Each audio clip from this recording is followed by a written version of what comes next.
Friend, today I shall teach you the triple filter test from your inner circle book. So please open your books to page 12, chapter 2. But before we know about what the triple filter test is all about, let me first talk to you about understanding what is good and what is bad for you. There is so much to talk about the constant battle between the existence of good forces and evil forces in today's world. But before we can discuss what this battle is all about, we should first understand what are the characteristics of good and evil. We can simply say that a good person is one who radiates a great deal of sympathy, compassion, and selflessness.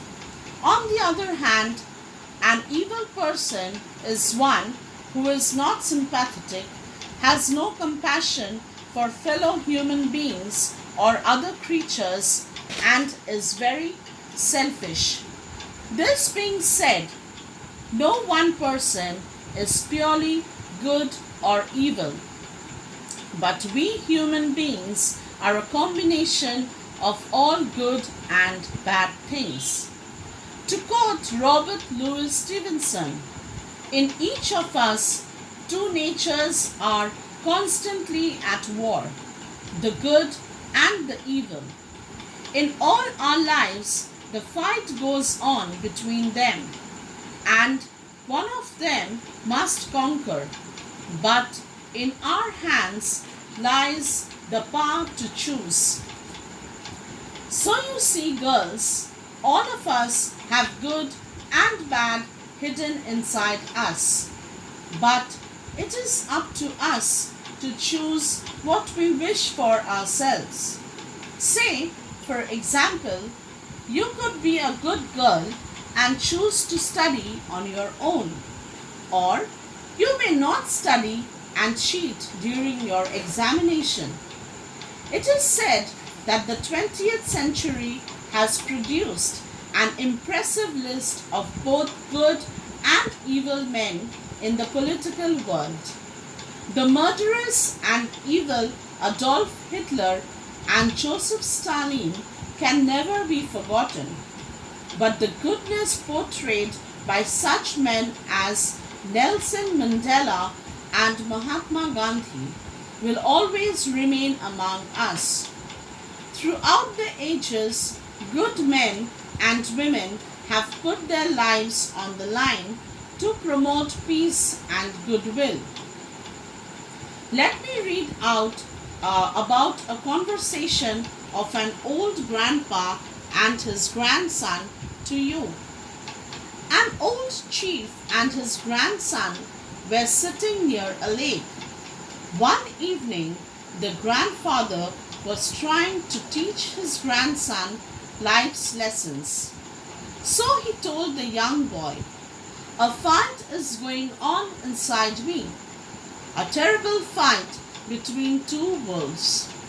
The chief continued, "One wolf is evil, full of anger, sorrow, greed, pity, and self-pride. The other wolf is good, full of joy, peace, love, kindness, and faith.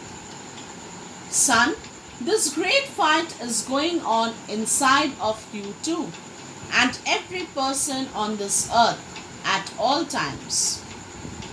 Now, the chief got silent for a moment. Suddenly, his grandson asked him, "Who won the fight?" The old man smiled and said, "The one you feed." So you see, girls, we all go through some situations where we have to choose between right and wrong, between the good wolf and the evil wolf. But it is up to us what we choose, which wolf we choose to feed. You are small, and at your age You should focus on good things, on interesting and fun things. Concentrate on learning more, maybe some things that are out of your syllabus. Try to learn something new from every experience and social interaction you have. You should be able to explore, question, and use your imagination. You should spend good quality time with your family, like talk to them or help your mom bake a cake. If you are wondering about something and have a question, say it aloud and try finding answers on your own. Say, for example, you are wondering why the leaves on a tree is green. Questions will always lead you to find answers. That is being curious.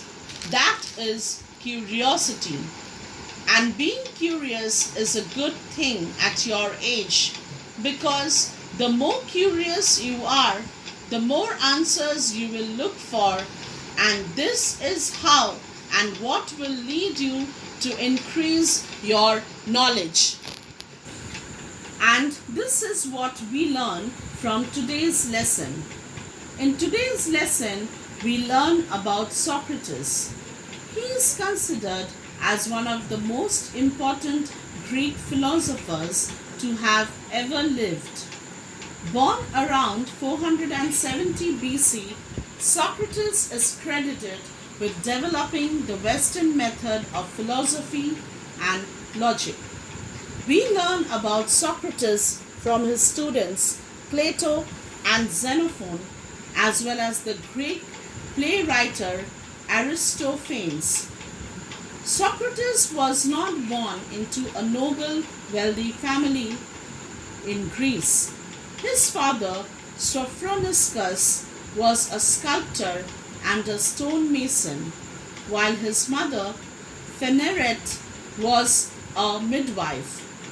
As a child, Socrates received a basic Greek education, which included grammar, music, and gymnastics. He followed in his father's footsteps as a stonemason as well as a sculptor. After working as a stonemason and sculptor for many years, Socrates began to teach his Western philosophies to students like Plato and Xenophon. Socrates married a woman named Xanthi, and together they had 3 sons named Lemprocles, Menexenus, as well as Sophroniscus. Socrates did not spend much time with his 3 sons. He preferred to spend time with his students, and his sons received a basic Greek education as children. Socrates was also part of the Athenian army.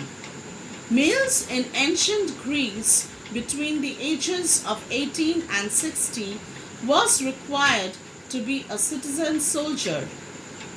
Socrates served as an infantry soldier known as a hoplite. Infantry meaning soldiers marching or fighting on foot. Foot soldiers are collectively called infantry.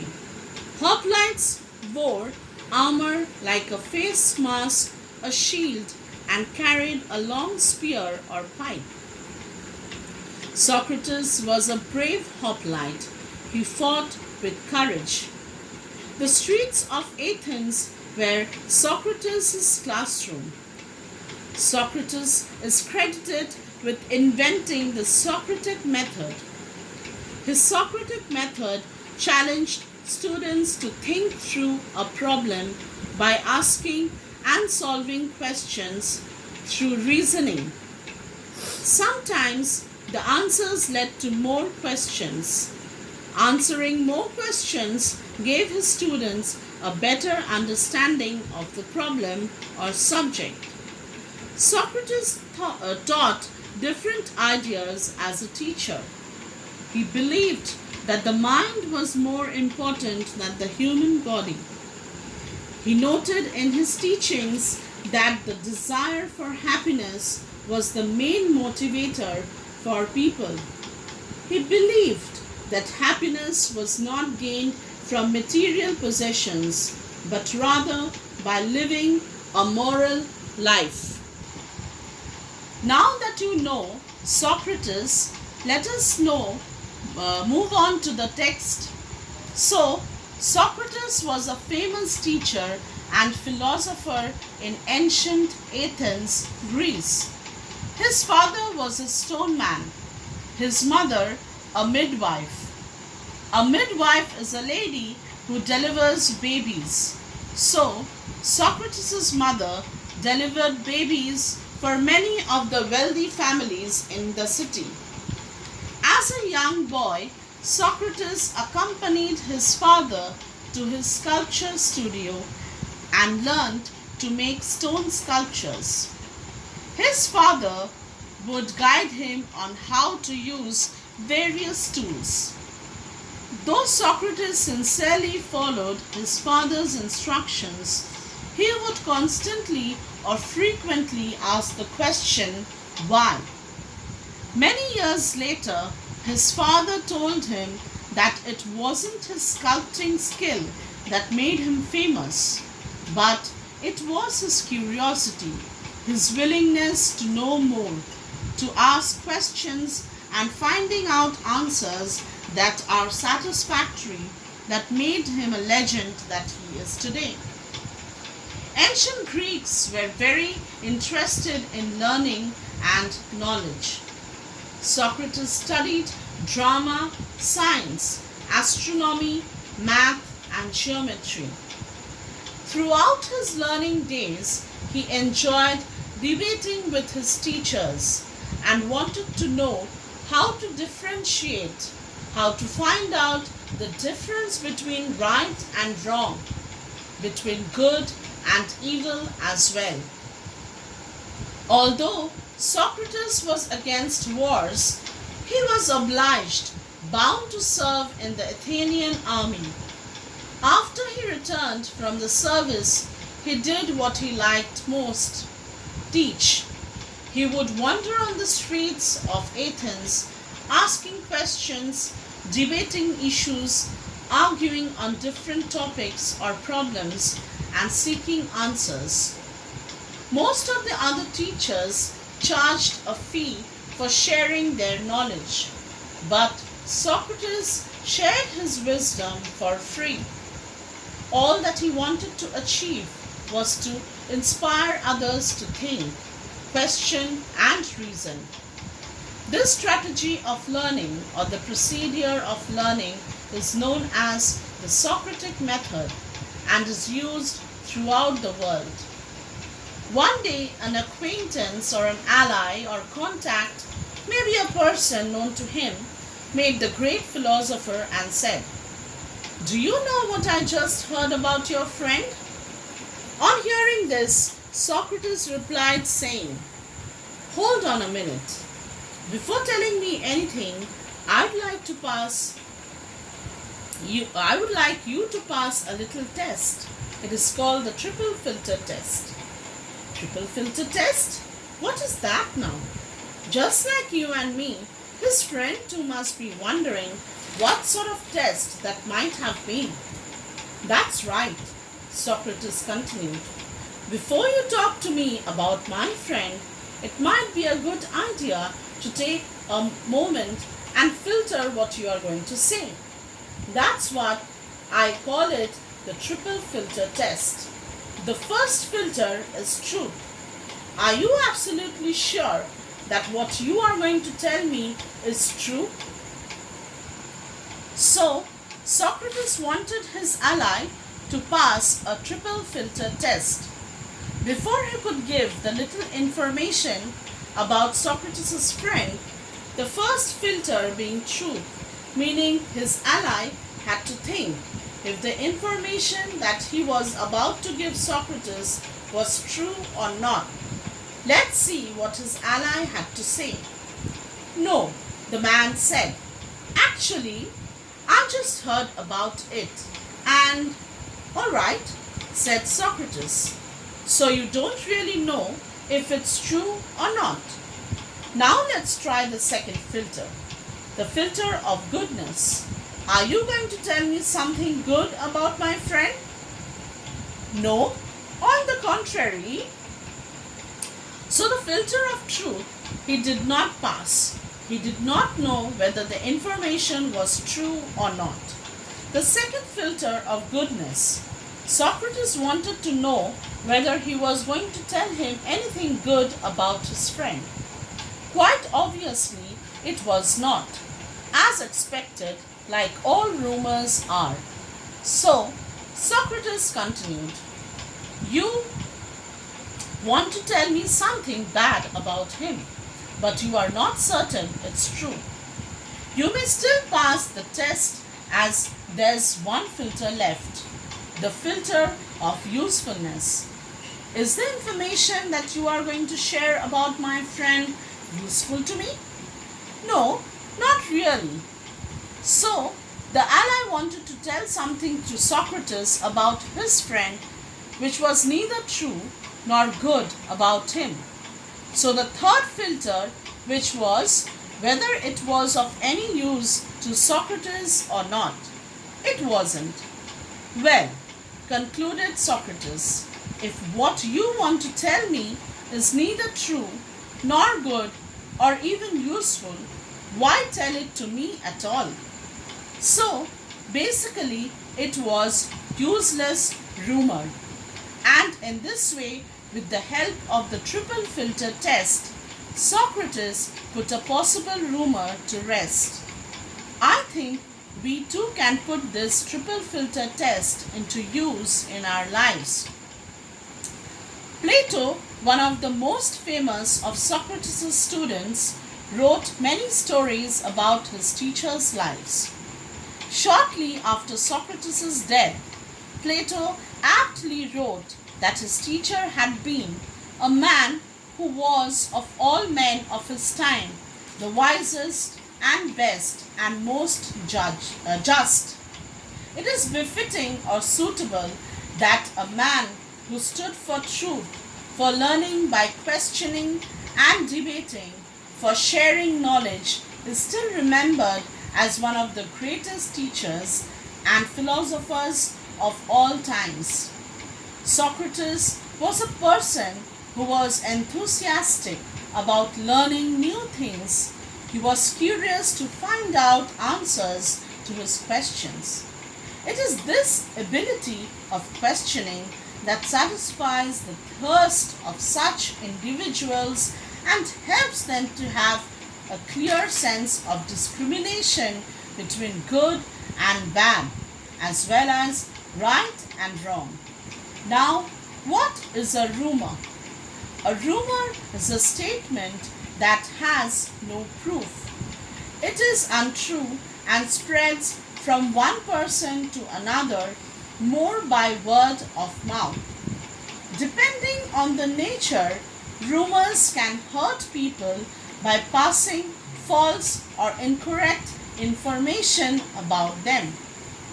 Gossips or rumors spread false or incorrect information among people. Hence, one should avoid listening to gossip and thus stop spreading it further. Let us now move on to the exercises and questions and answers of this lesson. The exercises you will do on your own. I shall only read them out for you. Number 1. Choose the correct answer. 1. Socrates' father was a dash. Option A, teacher, philosopher, C, priest, and D, stoneman. Number 2. Socrates was always dash about learning. Option A, passive, B, curious, C, lazy, and D, ignorant. Number 3. Socrates enjoyed dash. C, option A, debates, B, army, C, dominating, and D, money. Number 4. Socrates applied dash to avoid listening to gossips and rumors. Option A, his worldly knowledge. B, his trust and belief in people. C, the triple filter test. And D, his curiosity. Number 5. The Socratic method of learning encourages students dash. Option A, to be passive learners. B, to ask questions. C, to be rebellious. And D, to disrespect teachers. Next exercise, true or false. This too you shall do on your own, and I am reading it out for you. Here are a few statements about Socrates. Take the statements that are true. Number 1. He welcomed his father's help in the sculpture studio, but he always asked why. Number 2. He encouraged war. Number 3. He detested science and maths. Number 4. He wanted people to think, debate, and reason to find answers to questions. Number 5. He charged people for sharing his knowledge and wisdom. Number 6. He loved spreading rumors. Number 7. He was passionate about teaching. And number 8. He was a famous philosopher in Athens. Next we shall do the questions and answers. Answer the following questions. Number 1. Did Socrates hail from a royal background? Explain. Answer. No. Socrates did not hail from a royal background. He belonged to a very modest and simple family. His father was a stonemason and his mother was a midwife. I repeat, no, Socrates did not hail from a royal background. He belonged to a very modest and simple family. His father was a stonemason and his mother was a midwife. Number 2. What did Socrates do as a young boy? Answer. As a young boy, Socrates accompanied his father to his sculpture studio and learned to make stone sculptures.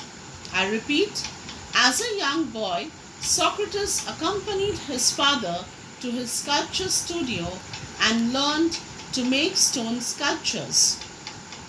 Number 3. What made Socrates famous according to his father? Answer. According to his father, Socrates was famous not because of his sculpting skills, but because of his curiosity to ask questions and find out satisfactory answers. I repeat, according to his father, Socrates was famous not because of his sculpting skills, but because of his curiosity to ask questions and finding out satisfactory answers. Number 4. What did Socrates study? What did he enjoy during his learning days? Answer. Socrates studied drama, science, astronomy, math, and geometry. During his learning days, he enjoyed debating with his teachers. Answer. Socrates studied drama, science, astronomy, math, and geometry. During his learning days, he enjoyed debating with his teachers. Next question, number 5. How was Socrates different from the other teachers of his time? Answer. During his time, most of the teachers charged a fee for sharing their knowledge, but Socrates shared his wisdom for free. I repeat, during his time, most of the teachers charged a fee for sharing their knowledge, but Socrates shared his wisdom for free. Number 6. What are the 3 filters in the triple filter test? Answer. The 3 filters in the triple filter test are 1. The filter of truth, 2. The filter of goodness, and 3. The filter of usefulness. I repeat, the 3 filters in the triple filter test are 1. The filter of truth, 2. the filter of goodness, and 3, the filter of usefulness. Number 7. What does the Socratic method of learning encourage? Answer.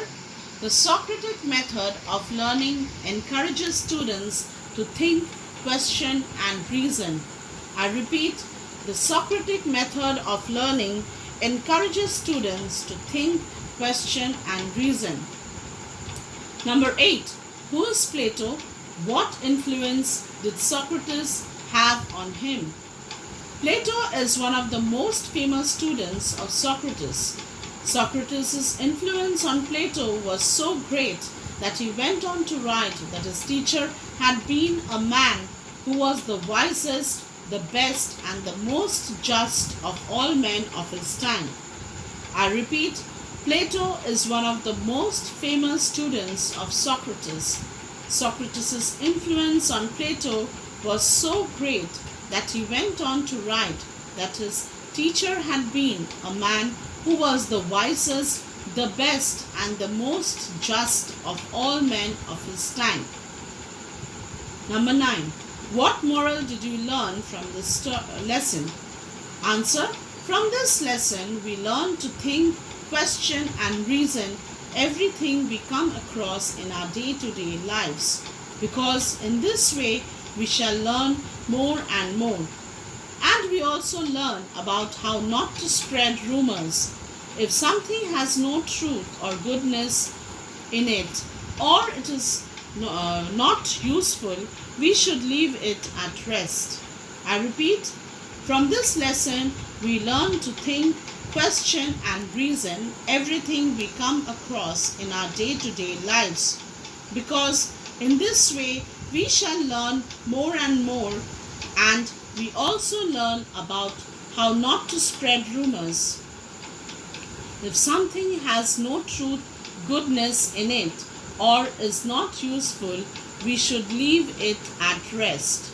So, with this, I end today's lesson. Thank you.